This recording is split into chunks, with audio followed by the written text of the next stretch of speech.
সংগ্রামী বন্ধুগণ, মহাসমাবেশের পর্যায়ে বক্তব্য রাখবেন উত্তরবঙ্গের ঐতিহ্যবাহী জামিল মাদ্রাসার সম্মানিত সিনিয়র মুহাদ্দিস, ইসলামী আন্দোলন বাংলাদেশের সংগ্রামী নায়েবে আমির আলহাজ হযরত মাওলানা আব্দুল হক আজাদ। আসসালামু আলাইকুম ওয়া রাহমাতুল্লাহি ওয়া বারাকাতুহু। ইসলামী আন্দোলন বাংলাদেশ কর্তৃক আয়োজিত হতে পারে মহাসমাবেশের মহতারাম সভাপতি হযরত ইসলামুল আহমদ বরকাতুহুম, জাতীয় নেতৃবৃন্দ, আমি সংক্ষেপে সংস্কার এবং বিচার সম্পর্কে দুটি কথা বলি বিদায় নিব। পাকিস্তান অর্জন হয়েছে, বাংলাদেশ হয়েছে, 26শে জুলাই হয়েছে, কিন্তু অতীতের দুটি পরিবর্তনের মধ্যে মানুষের ভাগ্যের কোনো পরিবর্তন হয়নি। এটা সবাই জানেন, বিস্তারিত বলার সময় নেই। সংস্কার না হওয়ার কারণে এই অবস্থা হয়েছিল। তো সংক্ষিপ্তভাবে বলা যায়, অতীতে যত সরকার পরিবর্তন হয়েছে সংস্কার হয়নি।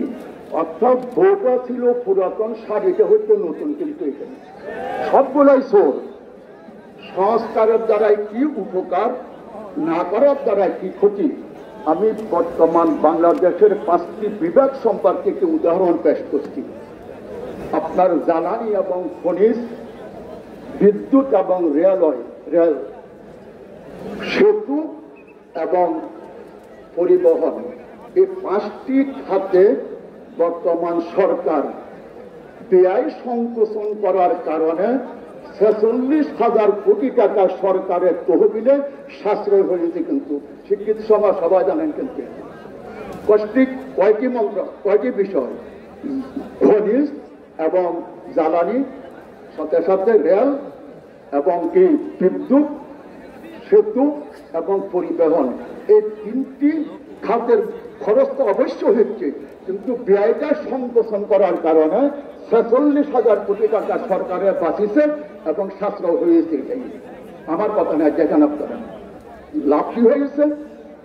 এই সরকার বাংলাদেশের বিদ্যুৎ সেক্টরে ঘাটতি যাওয়ার কারণে বিদেশিরা বিদ্যুতের ঘাটতি পূরণ করতে গিয়ে যে পরিমাণ আমাদেরকে ঋণ দিয়েছে, এই 5টি বিষয়ের ঘাটতি পূরণের কারণে আর ব্যয় সংকোচন করার কারণে যে 46,000 কোটি টাকা সাশ্রয় হয়েছে, এটা দিয়ে বিদ্যুতের সমস্ত ঘাটতি পূরণ করা সম্ভব। কিন্তু সুতরাং যতগুলো মন্ত্রণালয় আছে সবগুলোর মধ্যে সংস্কার করেন।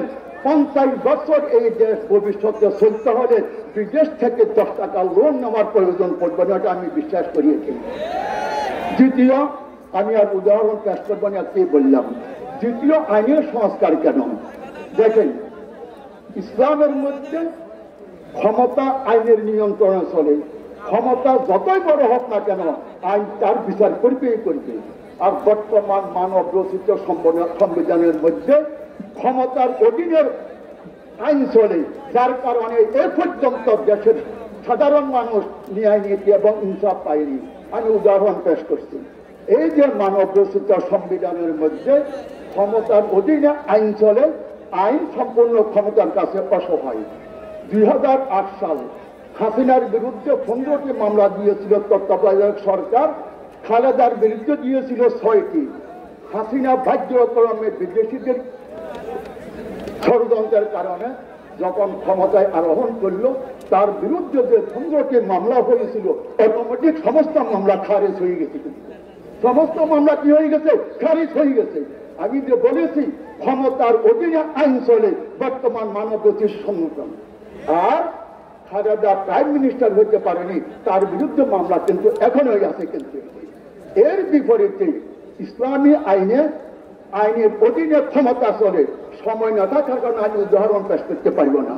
এই জন্যই আমি আপনাদেরকে বলছি, আইনের সংস্কার, নির্বাচনের সংস্কার এবং অর্থনৈতিক সংস্কার ব্যতিরিক্ত যতই ক্ষমতার পরিবর্তন হোক না কেন, কিয়ামত পর্যন্ত দেশের মানুষের ভাগ্যের পরিবর্তন হবে না। কিন্তু এই জন্যই নির্বাচনের সংস্কার, আইনের সংস্কার এবং অর্থনৈতিক সংস্কার, সময় কম হওয়ার কারণে আমি বিস্তারিত বলতে পারিনি, দুটাই উদাহরণ বলেছি।